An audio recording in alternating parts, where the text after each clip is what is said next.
Good afternoon. Matt, you ready? I don't have anything to start with, Well, first, before we get into Israel and Iran and also Lebanon, I just want to do the daily flight update. Sure, on flights from Lebanon. So Yeah. since I last was here yesterday afternoon, we had one flight go last night from Beirut to Istanbul. There's another flight that left this morning from Beirut en route to Istanbul. These are the U.S. organized flights I've mentioned before. Total of 50 people on the flight. This morning, a very small number on the flight last night. I think it was around 13, 14, somewhere around there. To bring the total number of American citizens, legal permanent residents, and their family members who have left on these U.S. organized flights since we started them about a week ago to over 1,100 people. There have been a total of 3,620 available seats on those flights, and then when you add the number of seats on commercial flights that we have been making available, there have been a total of 4,600 seats that we have been able to make available to American citizens, permanent residents, and family members. So, look, demand does not, 13 or 14 people on a flight, on a plane that carries 300 passengers does not seem like there's a significant demand. Also, 50 people on a flight that carries 300 people also does not. So, one, is there any consideration that right now of pulling these flights down because there's just not enough demand? And secondly, how much has it cost the U.S. government, taxpayers, to organize these flights? Yeah, so I don't have the cost. I can tell you, obviously, there are two ways to look at it. One is the cost of the flight itself. I don't have the cost. And the number of passengers that ride on the plane would impact the net cost to the federal government, but I don't know the total number for the cost of the plane to do that kind of subtraction. Okay, if someone could look into that. Sure, but then with respect to the broader question, so we're going to continue the flights for the time being because we do assess that there is demand. Obviously, we've had more turnout for some flights than others. We've had some flights go out with around 150 people, and then we've had these other flights with fewer. But it is going to be an ongoing question we look at, an ongoing assessment that we make. It also partly depends on the number of seats that are available on commercial airlines and whether those flights continue to take place. I'll just say we believe we have a duty to do everything we can to help American citizens get out of the country. We have been urging American citizens to leave the country for months, and we know that a lot of people wanted to leave, especially over the past couple weeks. We've had people reach out to us and say that they wanted to leave, and then some of them say that and then don't ultimately leave for maybe very good reasons, which is they're worried about their family members or they have other considerations. But ultimately, we can't make people leave, of course. We can make these options available, and we're going to continue to make them available because the safety and security of American citizens is our top priority. Okay. Now onto the other, the more substantive issue of possible Israeli retaliation against Iran, and also what they're planning on doing in Lebanon. Was the secretary able to join from the plane? Was he able to join the call? The call between President Biden and Prime Minister Netanyahu, he did join from the plane on his way to Laos. Okay. And I will defer to, as always, when it comes to a call involving the President of the United States, I will defer to the White House to speak to the contents of the call. Well, okay, that's fine. I'm sure they'll have a readout coming, and of course they have a press briefing. But I'm not. Yeah, but has your from this building's perspective, has anything changed since the call concluded? I don't want to speak to the call at all. I know the White House will have a readout coming, and I'm sure they'll speak to it at their press briefing. I'm sure it will be incredibly detailed. I will defer to them on the level of detail, and defer to you on your assessment of how detailed that actually is. Thanks. Yeah, I was wondering, you said your duty is to do everything you can to help people to leave Lebanon. One of the options would be calling for a ceasefire, but you don't, obviously. And yesterday you said clearly, said this a couple of days, that you support Israeli incursions against Hezbollah in Lebanon. but at the same time, you support ultimately a diplomatic solution to this. So how do you square that exactly in concrete terms? How do you square supporting escalation and at the same time thinking that that might lead to a diplomatic solution? So we have always been very clear that the diplomatic resolution that we want to see is the full implementation of United Nations Security Council Resolution 1701. That has been our priority, and it's what you've heard from the United States going back to the immediate days after October 7th when Hezbollah began launching rocket attacks against Israel. We ultimately do want to get to a ceasefire, and we do want to get to a diplomatic resolution, and we want to get to a diplomatic resolution that includes Hezbollah finally, after 18 years, fully complying with what that Security Council resolution called on them to do. And those are things that they have not done over the past 18 years since 1701 was adopted. Setting down their arms, withdrawing to north of the Litani River, and it is their refusal to comply with that Security Council resolution that has gotten us to the place that we are today. So, yes, we do see Israel having the right to conduct these limited incursions to degrade Hezbollah's capability, to degrade its infrastructure, to inflict losses in terms of the number of militants that it has available to fight against Israel and to launch terrorist attacks on civilians, and ultimately to weaken Hezbollah. And we would like to see the outcome of that being Hezbollah finally agreeing to do what it said it would do 18 years ago.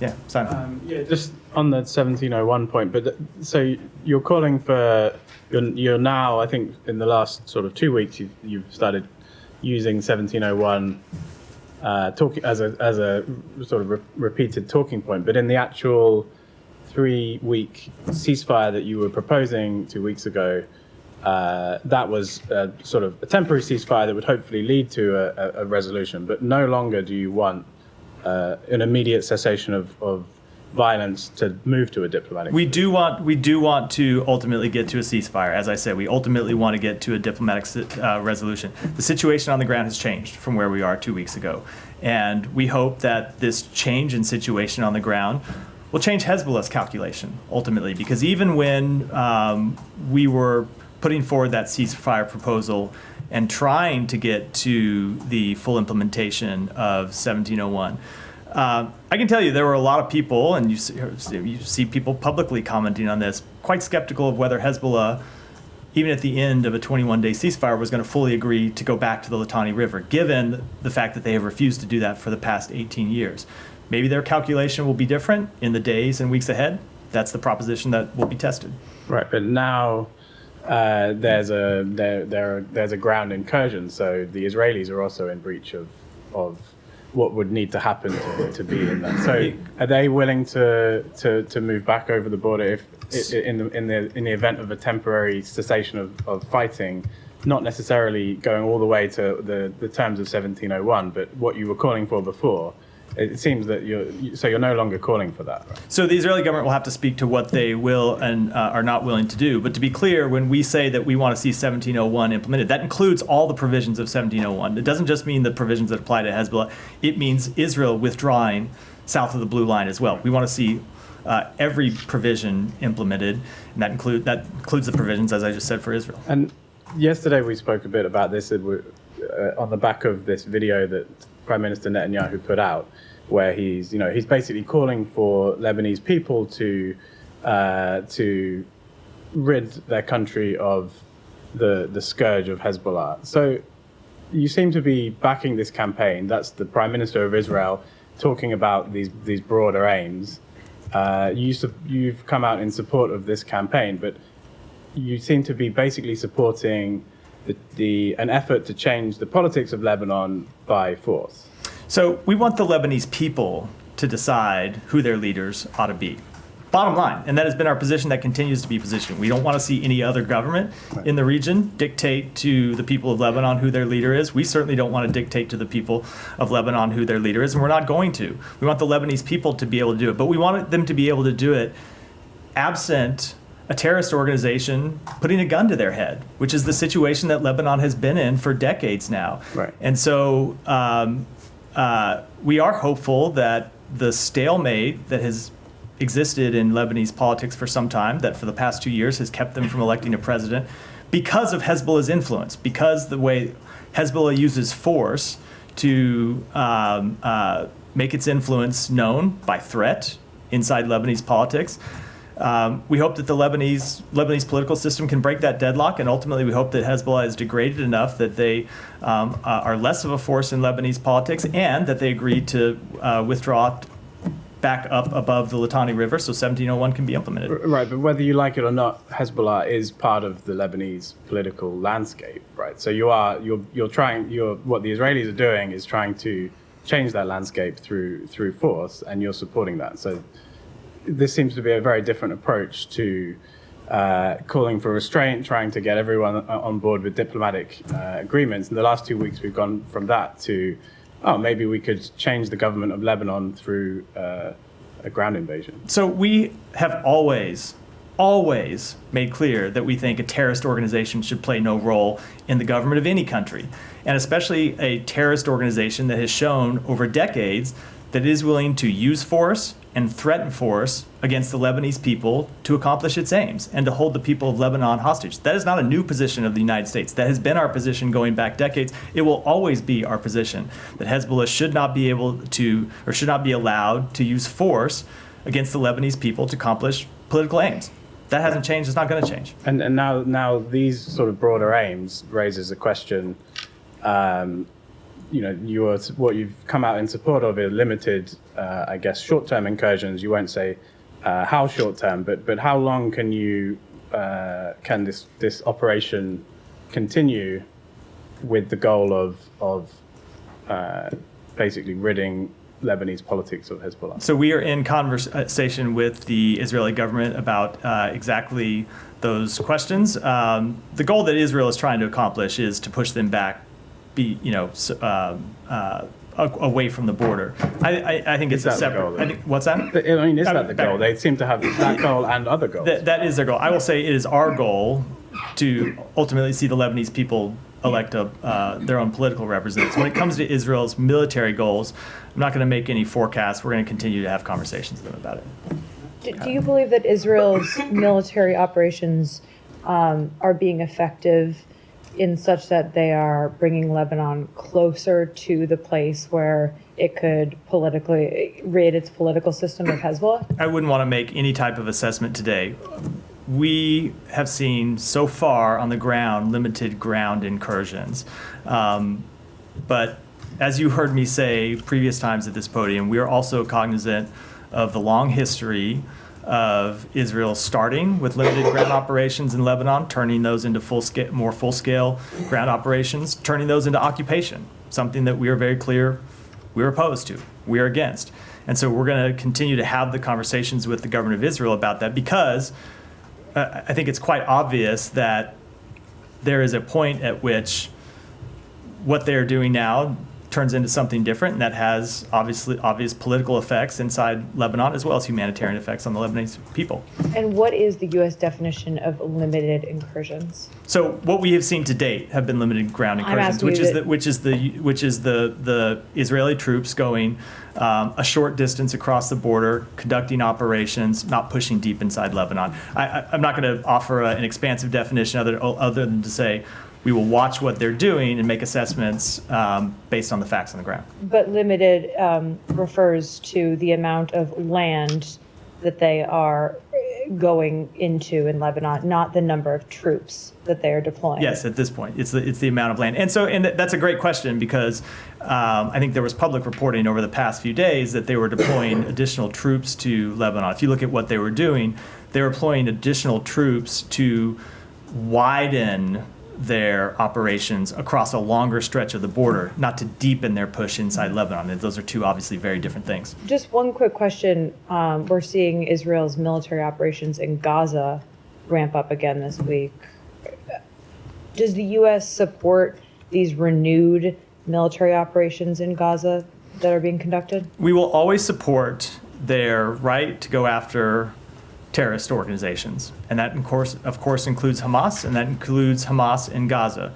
But we continue to have concerns that without a political plan, a plan for the day after in Gaza that includes a political path for the Palestinian people to realize their legitimate hopes and dreams and aspirations, Israel is going to be bogged down conducting these types of operations for some time to come, with obvious terrible humanitarian effects for the Palestinian people, and with real security problems for the Israeli people as well.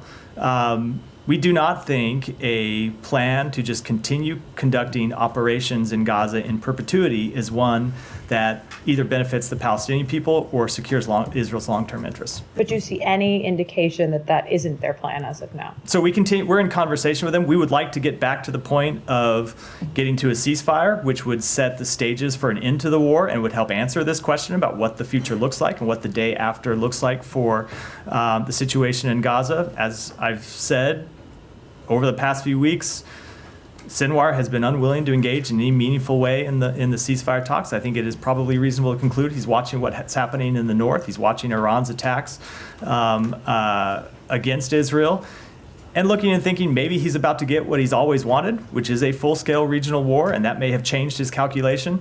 But either way, he ought to return to the talks because it is manifestly in the interest of the Palestinian people to get to a ceasefire in Gaza. And just one more question on Gaza, if you don't mind responding to the reports of Palestinians being shot as they were fleeing northern Gaza. So we have seen those reports. I can't speak to the details of them, but obviously that would be unacceptable. If they were Palestinian civilians that were fleeing, that were being shot by Israeli forces, that would be unacceptable. We would expect the government of Israel to investigate it, and if appropriate, we'd expect them to hold people fully accountable. Is the U.S. investigating it? We're not conducting our own investigations. As a matter of first course, it's appropriate for the government of Israel to conduct investigations. We have intervened with them in the past about this type of incident, and they've told us they have hundreds and hundreds of ongoing investigations into potential violations of the IDF rules of conduct, and we expect them to conduct those investigations, and as I said, if they show wrongdoing, to hold people accountable. Have you told them to conduct investigations specifically into these incidents that have occurred this week? I'm not aware of any specific contact with them about this incident per se, but this is the type of thing that we often communicate with them about, and it's the type of thing we expect them to take action on. Go ahead, and then I'll go to Michelle next. You've said Israel has the right to conduct these military incursions. Can you just explain to us if this administration supports the bombing of Beirut?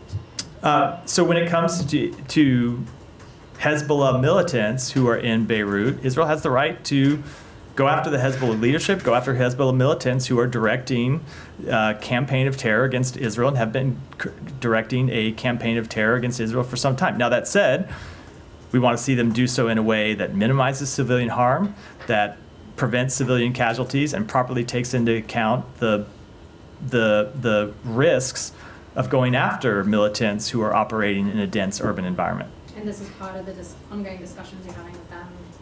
Yes, all aspects of Israel's military campaign are part of the discussions we were having with them. Okay, and I know you keep being asked this, I'm going to ask again.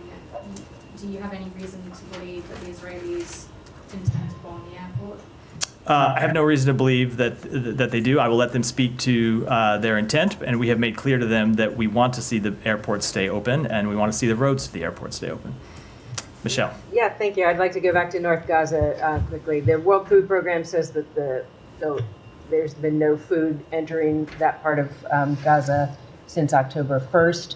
Are you worried that the Israelis are laying siege on that part? We are incredibly concerned about the humanitarian situation in all of Gaza, and particularly concerned about the humanitarian situation in North Gaza. And I can tell you it has been the subject of some very urgent discussions between our two governments. We have been making clear to the government of Israel that they have an obligation under international humanitarian law to allow food and water and other needed humanitarian assistance to make it into all parts of Gaza, and we fully expect them to comply with those obligations. Michelle. Yeah. Michelle, too. First, Israel has ordered residents of Lebanese towns in the south to evacuate to the north of Awali River. It's further north than Litani River. How do you view this order? So I can't speak to this order. We want to see them limit their operations to what we have seen to date, these limited incursions. I can't speak to what this order means, but certainly we want to see these incursions be limited, and ultimately we want to get back to implementation of 1701, which means the government of Israel withdrawing back behind the border. And you're supporting the implementation of the UN Security Council 1701, but what about the other Security Council resolution 1559? Do you support? Obviously we supported the adoption of that resolution when it was passed in the Security Council, and continue to support it. I will note that there have been a number of UN Security Council resolutions that have passed over the past several decades. It is always the most recent one that is the most operative and the one that we look to and the other international community looks to. But of course we look at other Security Council resolutions that were adopted with our support and are binding as well. And there were reports that the U.S. supports the election of the Lebanese Armed Forces commander, Joseph Aoun, as the next president. Is this accurate? And especially that he will be retired by next January. Let me be clear about this. We do not take a position one way or the other on who the next president of Lebanon should be. That is a question for the Lebanese people and no one else to decide. Thank you. Matt, while you're waiting for Israel to degrade Hezbollah's military capabilities, are you also looking at diplomatic ways and means to convince Iran to weigh in on its proxies, especially Hezbollah, as well as other proxies, to stand down, basically, to give in, as some Israeli media are reporting that there is a back channel talk going on? So I'm not going to speak to any specific communications, but we have long made clear to the government of Iran, both directly and indirectly, that they should stop funding terrorism in the region, that terrorism only adds to the instability in the region. Terrorism only adds to the horrific levels of conflict that we've seen across the region. Now, look, Iran obviously has decided that it is in their interest to continue to fund Hamas, to continue to fund Hezbollah, to continue to fund the Houthis, who are collectively the primary source of instability in the region. And so while we send those messages to the government of Iran, we also take steps to counter the threats that these terrorist groups that Iran sponsors, funds, arms, pose to everybody in the region. Sure. The foreign minister is making the rounds in the region. I was wondering if there was anything here being passed on from Washington, wherever he's going, Saudi Arabia, Qatar. I don't have any messages to speak of from here. Go ahead. Thank you, Matt. I want to go back to northern Gaza. You said in your answer to Michelle that you did some urgent calls with the Israeli side to allow and demand to allow for the entry of humanitarian aid and all that. What were the response? I'm not going to speak to the private diplomatic conversations. I'll just reiterate what I said, which is we've made very clear, as we have for some time, that they need to allow humanitarian access in. And if you look at the full sweep of the past year, there have been a number of moments when we had to intervene because humanitarian access was stalled for various reasons, and make clear that we expected the government of Israel to push through those roadblocks, whether they be political, whether they be bureaucratic, whether they be logistic, and ensure that food and water and other aid gets to the people who need it. And that's what we've done in recent days as well. And regarding also the continued or maybe revival of the military operations and fighting in northern Gaza, there is some talks in Israel that it is a revival of the general's plan, which is a buffer zone in northern Gaza. I know that you on this podium mentioned so many times that the U.S. position is against any shrinking or occupation of Gaza, but also we know that the Israelis have the habit of testing this American position and apply their own. Do you think that you can stop this from happening if the Israelis want to do it? No, we are going to continue to make absolutely clear that it's not just the United States that opposes, any occupation of Gaza, any reduction in the size of Gaza, but it is the virtual unanimous opinion of the international community, and we're going to continue to make that clear to them. Simon, go ahead. Yeah. So you mentioned the roadblocks, whether they be bureaucratic or political. Can you detail, like, what is it that's been holding up aid to Northern Gaza? I'm not going to get into it from here. Obviously, I'm speaking generally what you've seen over the past years, where you've had members of the Israeli cabinet at times that have taken steps. For example, you had members of the Israeli cabinet supporting protests that blocked aid getting in to Kerem Shalom through Kerem Shalom for a while. You've had bureaucratic hurdles with the government of Israel not always working as well as it should with the various UN agencies, and sometimes logistical hurdles of the same nature. Our message to the government of Israel is that it is important for them to surmount these hurdles, and it's the bottom line that matters, and that's that the people that need food and water, medicine, and other needs get it. And just, I mean, it's pertinent that you have made an assessment, or the Secretary made an assessment that Israel has not been blocking aid, and that was kind of based on the fact that they were making improvements. Since they've gone backward, would you revisit that assessment? It sounds like things have gone backward from that. So what we said when the Secretary made that assessment, and if you look at the language inside the National Security Memorandum report, it's quite clear that this would be an ongoing assessment, and that we expect progress to continue, and that if we see a change in situation, it'll change our policy. And at the moment, for the purposes of U.S. law, is Israel blocking the delivery of the humanitarian aid? We have not made that assessment at this time, but that goes to the point that it is urgent that they correct the situation and allow humanitarian aid to get in. Saeed, go ahead. Following up on Kyrie's question, on what is happening in northern Gaza and the killing and all this stuff. I think over the past 24 hours, something like 56 Palestinians were killed, according to the Ministry of Health in Gaza. I mean, has this become really, an accepted kind of daily occurrence, or does it warrant, or doesn't warrant some sort of a, an outrage or a whimper saying, you should not. It's absolutely not acceptable. No civilian dying in this conflict is acceptable, and it is why the United States continues to push and advocate for a ceasefire that would bring an end to this conflict. But as you've heard me say before, yes, it takes two parties to agree to a ceasefire, not just one. All right, but what we see, Israel is in control of the area. I mean, they keep going back and so on. Yes, they have asked the hospitals to evacuate or to leave and so on. It just keeps getting repeated and so on. And obviously, going to Ahmed's question on the general's plan and so on, maybe the plan is to make, northern Gaza a buffer zone, maybe not to allow any kind of medical care to force people out. Well, there's 400,000 people trapped in that area. And that would be absolutely unacceptable. Mm-hmm. All right. Well, okay, let me ask you a couple of other questions.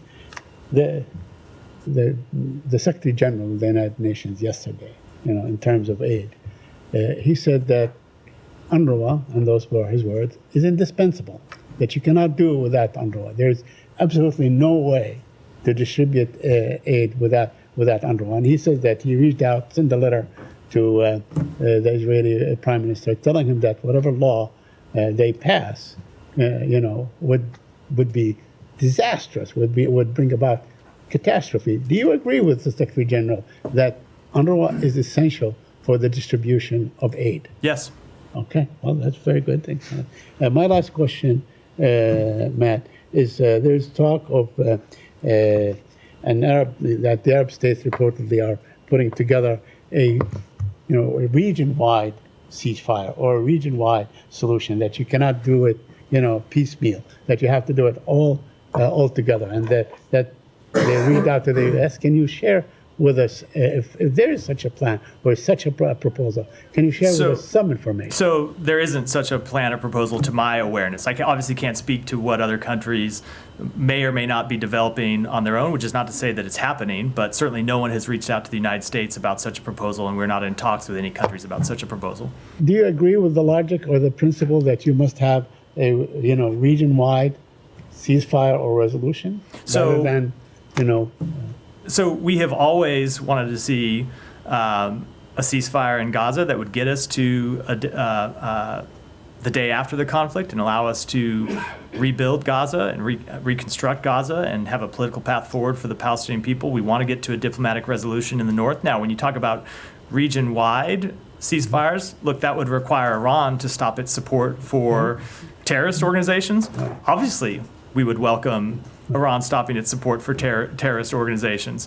Haven't seen any indication at all that that's a step they're willing to consider. In fact, quite the contrary, given their record of doing it for years and years and years. All right, but the logic is, you agree with the logic that if you have a region-wide agreement or ceasefire, it would be more enduring? So I cannot speak to a hypothetical proposal that I'm not even sure actually exists in reality. I think Obviously, we want to see, we would welcome the end of conflict across the region. We would welcome peace and stability and security across the region. It's a complicated region, it has been for some time. That would require a number of actors in the region to stop the actions that they have been taking, not just in the past year, but for decades. I think the Arab countries are suggesting that, we should have ceasefire in Gaza and Lebanon together, and then the other becomes like, I don't know if they are or not. I know there's a news story about it that's different than actual diplomatic conversations. Thank you. Yeah, Brian, go ahead. So you said earlier that Israel has a right to attack Hezbollah as a terrorist organization. I wanted to ask if you had seen the Israeli Prime Minister's video that he put out in English to the people of Lebanon last night. He had a couple lines in there. He said, "You have an opportunity to save Lebanon before it falls into the abyss of a long war that will lead to destruction and suffering like we see in Gaza. I say to you, the people of Lebanon, free your country from Hezbollah so that this war can end." That seems like a blanket threat against the civilian population. Is that terrorism? So, first of all, let me say we cannot and must not see the situation in Lebanon turn into anything like the situation in Gaza. That would, of course, not be acceptable. And ultimately, it is as I said in response to an earlier question, it is up to the Lebanese people, not anybody else, to decide on who their government is. I said in response to another question, no country in the region should dictate to the Lebanese people who their leaders are. Not Israel, not the United States, not any of the other countries in the region, and that should continue. But Israel is dictating to that. be the case. No, they're conducting operations going after a terrorist organization. That's a different thing than dictating what the civilian government should be. That's a question for the Lebanese people to decide. So, but if they decide against Israel's wishes, Israel is threatening Gaza-like annihilation of the people of Lebanon. And I'm making very clear that there should be no kind of military action in Lebanon that looks anything like Gaza and leaves a result anything like Gaza. Yeah, thank you, Matt. As the Iraqi government is working tirelessly to shield Iraq from the consequences of this war, in the next 10 days, the Kurdistan region is going to have an election that the US government was so encouraging the Kurdish political parties to have it even sooner than this time. So how do you see the process of this election and the campaign process overall?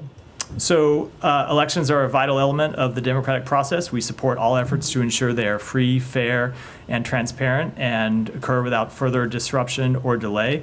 And we commend the active participation of civil society and the media for supporting political discourse and raising awareness around issues of importance to Iraqi Kurdistan region residents in the lead up to these elections. And does the U.S. government monitor this election closely, or will there be any U.S. agencies on the ground on the election day to monitor the process? So we are in close contact with Iraq's Independent High Electoral Commission, as well as the UN Assistance Mission for Iraq, as they ensure that election preparation meets key milestones, and staff volunteers from U.S. Mission Iraq will participate in observing the elections at polling sites across the IKR. That's something we're doing in coordination with the United Nations, international election experts, and other like-minded diplomatic missions. Thank you. Matt. Thank you, Matt. I just want to clear up the name of that person I mentioned yesterday in a press meeting was, the UNRWA Teachers Association of Lebanon is actually Fatah Sharif Abu El-Amin. That's going to get it off the top of the line, and apologize for getting that name wrong. But I wanted a couple questions regarding Israel. No need to apologize. I get things wrong up here all the time. Well, I appreciate it. In light of October 7th, Israel attacked Hold memorials. on. I don't think I can let that snarky I comment just said pass to you, by. Well, thank you, Matt. In light of the October 7th, recently Israel attacked memorials, how has Ambassador Deborah Lipstadt, the Biden administration's special envoy to monitor and combat anti-Semitism, addressed the global false claims that Israel has been committing genocide? And why has the ambassador, whose portfolio is to combat Jew hatred, been silent about the most virulent Jew hatred? And just a quick follow-up. So I think that is a misrepresentation by far and a mischaracterization of her work over the year since October 7th and her work since she assumed that position. She speaks out on a regular occasion against anti-Semitism anywhere it occurs around the world. You only have to look at her public statements, her public appearances. She has been a vocal advocate against anti-Semitism. Okay, why hasn't America's ambassador, Deborah Lipstadt to the United Nations, taken up this cause in the United Nations to call on world leaders to dispel this lie, a lie which provokes such anti-Jewish activity and policy? And often I hear statements about referring to Israel as committing genocide. So this is an important issue to address. So why hasn't the America's ambassador to the United Nations taken up this cause at the United Nations to dispel this lie? We have spoken to it at the United Nations and made clear what our position is. Sorry. Prim. That we do not believe that No, Israel is. Yeah, Go I ahead. get that, Bye-bye. but again, on the names, Deborah Lipstadt is not the U.S. ambassador to the United Nations unless something has Correct. I happened thought, to LTG I thought he in the last first was 20 asking why minutes. she hasn't gone to the United Nations and, Oh. and presented, but All right. could be either. Actually, that's what I was asking was, why she hasn't gone to the United Nations. Well, we have other individuals inside the State Department who are charged with speaking before the United Nations and making clear our positions.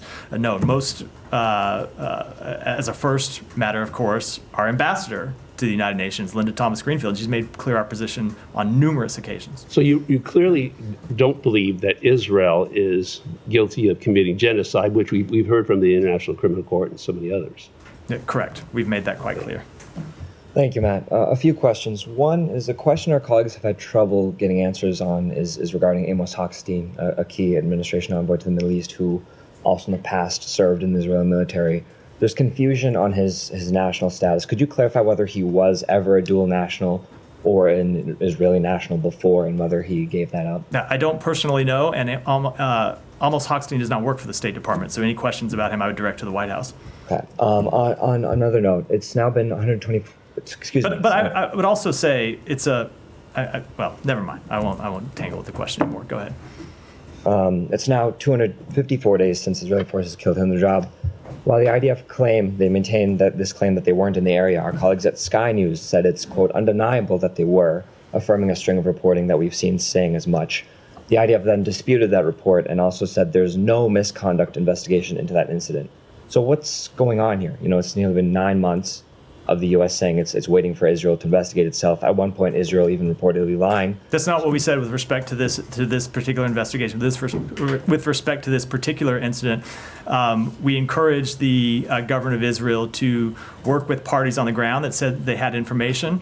The government of Israel said to us, and it said publicly, that none of those parties came and gave them the information that they have said publicly. Right, and then it's just a different matter. Thank you for clarifying. And then the Red Crescent, they claimed that Israeli forces never reached out to them on the investigation. Correct. But all to say, this has been nearly 9 months of this. This case is, of course, just illustrative of tens of thousands of kids killed. So how exactly is the U.S. approaching this if on this case, 9 months later, Israel is now saying there's no investigation into this incident?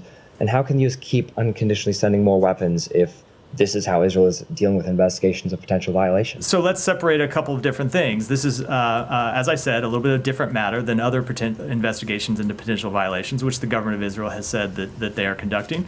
You should go to them for questions about what they may or may not be doing. And with this one where they've said, and I know the Red Crescent has said something different, we're not in a position to ultimately adjudicate which bit of information is accurate and which is not. I can tell you what we are doing on behalf of the United States government, which is conducting our own assessments of a variety of incidents that raise questions about violations of international humanitarian law, and those assessments are ongoing. Is this one of them? I'm not going to speak to individual assessments. I've always made clear that's not something that I'm going to do. There are a number of incidents that are under review and continue to be under review. So this just gets to one, I guess, broader question. The U.S. and yourself have noted that, of course, this is a complicated conflict, but why then has the U.S. response over this year been, I mean, in other words, just kind of binary? For example, after the IDF killed 7 World Central Kitchen workers, including an American, there were, of course, calls for investigation, urgings for accountability. The department then said in NSM 20 that it couldn't reach a conclusion of whether U.S. weapons were used in that attack.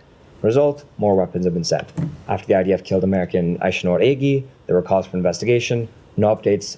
Just yesterday, Investigation that's ongoing. Right, but yet, just yesterday, Representative Pramila Jayapal noted that she had sent a letter to the State Department asking for information on what accountability measures are being taken, whether there will be an independent investigation. She hasn't heard back, and this. And we will write back to her. I'm only intervening because, like, sometimes when there are four premises getting up to the question, it's kind of hard to remember them all when we get to the ultimate question. So we will respond to the Congresswoman, of course. We have made clear there needs to be full accountability if merited when that investigation concludes, and we'll continue to wait to see the results of the investigation. So get to the question, maybe. Yes. There's Hinderjob, there's all these hundreds of journalists that have been killed, medical workers, over and over again, despite the conflict being complicated. The question is to send more weapons or not to send more weapons. There's no notion of conditioning weapons on just completing investigations, respecting human rights, let alone stopping illegal settlements or the occupation. Why is that the case? We continue to make clear that we are committed to the defense of Israel. That is a position that is not going to change. They are a country that are under threat from a terrorist organization in Gaza, Hamas, that we saw what horrible brutality they were willing to inflict on October 7th. And they continue to be under threat from a terrorist organization in the north, Hezbollah, that has launched rockets for a year targeting Israeli civilians. They continue to be under threat by Iran, that has launched ballistic missiles on 2 separate occasions at the State of Israel. So we're going to continue to come to their defense, but at the same time we come to their defense, we're going to continue to insist that they conduct their military operations in a way that minimizes civilian casualties. Go ahead. Oh, I'll come to you next time. Are there foreign countries sending aid to Florida amid Hurricane Milton? Has state been in touch with countries in coordinating assistance to Florida? I'll have to take that back and get you an answer. Okay, and we learned that, I'm going to butcher this name, sorry, Zhu Zhaolei, XU and then XIAOLEI, a Chinese national and former student at the Berklee College of Music, sentenced to 9 months in prison for threatening a pro-democracy activist, went back to China as part of an exchange for an American to come back to the States. Can you confirm that? I don't have any comment on that. And then what are America's red lines when it comes to ceasefire negotiations between Israel and Hezbollah and Israel and Hamas? We have made clear we want to see a ceasefire in Gaza. I think we've made quite clear what the general outlines of that ceasefire should look like. The president made a speech about it. The secretary has spoken to it on any number of occasions, and we want to ultimately see a diplomatic resolution. But what are the red lines specifically? I'm not going to speak to our diplomatic Before conversation. we leave the region, I got 2 really brief ones on Lebanon. One, are you aware of the Lebanese arresting a dual national who also happens to be is a UK, Israel, and U.S. citizen, and then deporting him? So do you know anything about we have this seen as journalists? so we have seen reports on that question. I checked into it just before I came out here. We're gathering information on what exactly took place at this time. Okay, but so you I don't have anything you don't further. know if the Lebanese ever informed you about I don't this? have. Yeah, I don't have anything further. And then secondly, can you just extremely, what is the status of U.S. assistance to the LAF? I'll have to go back and check. I know that we have provided assistance to the Lebanese Armed Forces over a number of years. That's been ongoing. I don't know the current assistance, but we very much support the mission that they. All right. Can someone try and get a check on that? Yeah. Thank you. Follow up on something you said earlier about these ongoing assessments in response to the question about Hein Rajab. Can you tell us what are these assessments? Are these under the Churg process that you've mentioned before? There's obviously Leahy. What are we talking about with those? We have a whole variety of assessments that are underway, but I'm just not going to speak to them publicly. Okay, and is there any timeline, or these can just go on indefinitely? We want to get them concluded as soon as possible. Okay. The other thing, just to follow up on something came up yesterday with this question of the amount of money that the U.S. has sent to Israel during the course of this conflict. You said that the number produced by Brown University was incorrect.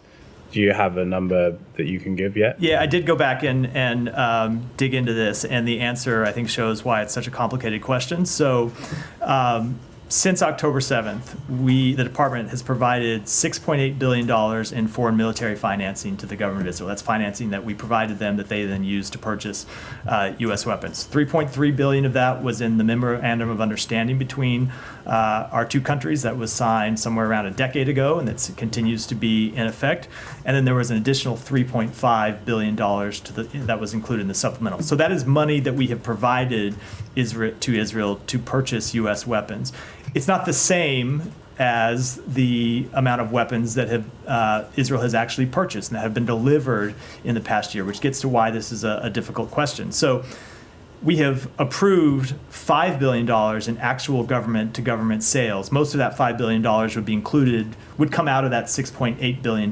But not all of it would be from that $6.8 billion, because some of it would have been money that was provided to Israel in previous years that they had not yet spent down.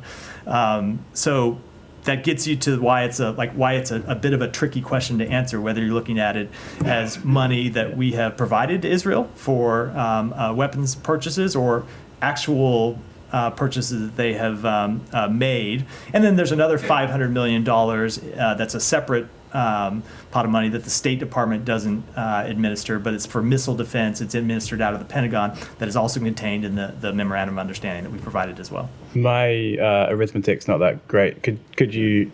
It's probably better than mine. Could you just tell me what are the government and English majors? So if you're going to ask me to do math here at the podium, we're in for trouble. I have a sociology degree, so. But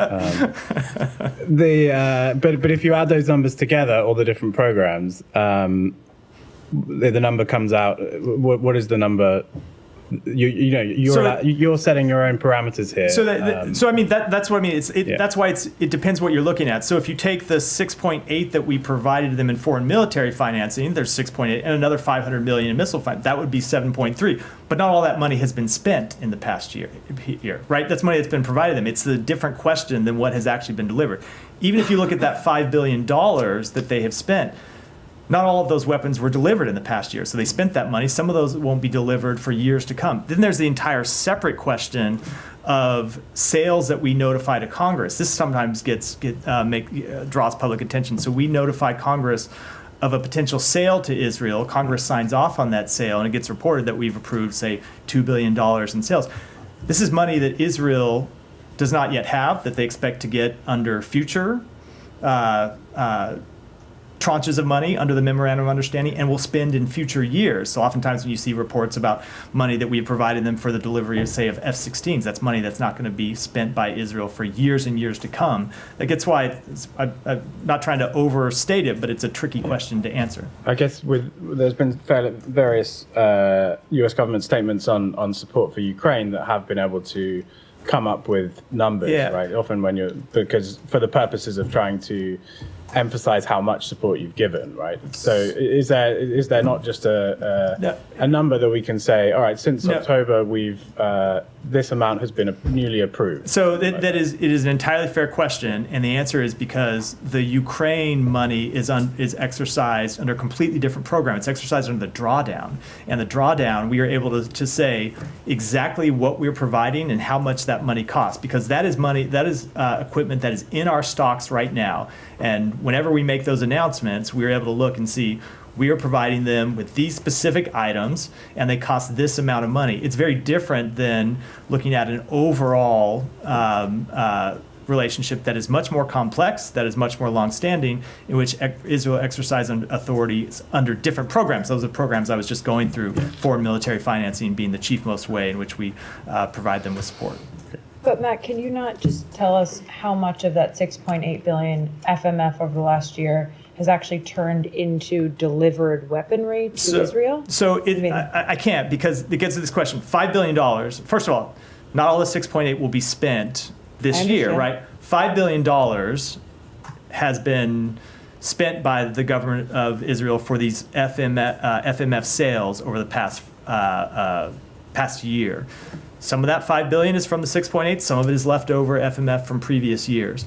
Some of that has been delivered in this year, but there are other things that will have been delivered that Israel would have purchased before October 7th, but the deliveries don't happen until later. So that's why it's a tricky question. We don't do an accounting based on delivery dates, right? We do an accounting based on when the government purchased something from us. And so I don't have an accounting of, like, let's say there was something that they purchased in 2018 and it was delivered in March of this year. That wouldn't be contained in this number. It's part of our long-term security arrangement, and it wouldn't, it's not, we don't track it that way. We track it based on the amount of money that we've provided to them in any given year. And I'm trying to give you the best information I have on that. Can I just move away from the Middle East for something on the domestic front? If you will let me move away from math, you can go to whatever you want to talk about. There's also nothing wrong with sociology degrees, but anyway. I just wanted to ask about this, the charges that were announced by the Department of Justice yesterday against an Afghan citizen. His name is Nasir Ahmed Tawedi. And he's been charged for conspiring to commit a terrorist attack on election day, US election day. Do you have any information about whether he came to the US as an SIV? We gather that it was after the fall of Kabul, but not necessarily related to the fall of Kabul, if there's anything you have on that. I don't at this time. We're looking into it. I know the Department of Justice said in the indictment that he came on an SIV. It's not clear that that's actually accurate. I know we are talking to other government agencies about it. Ultimately, I would refer to the Department of Homeland Security for that question about someone's status. I would say, of course, and you've heard us talk about this, we've testified to Congress about it, we have extensive vetting procedures in place for the SIV program. It's a program that has wide bipartisan support because it's a program we use to bring to America Afghan nationals who assisted the United States military, assisted the United States government, sometimes at great personal peril and great personal risk during the years that we are in Afghanistan. It's been an incredibly successful program. Now, that said, when it comes to threats against the homeland, there of course continues to be a threat against a terrorist threat against the United States. We've seen terrorist threats from immigrants, and we've also seen terrorist threats over the years from American citizens. And when it comes to a terrorist threat by anyone, the United States, through our intelligence community and our law enforcement community, takes those incredibly seriously. We monitor them, we disrupt them, as you saw the FBI do with this plot that was announced yesterday. And with that, we'll wrap for today. Thanks for everyone.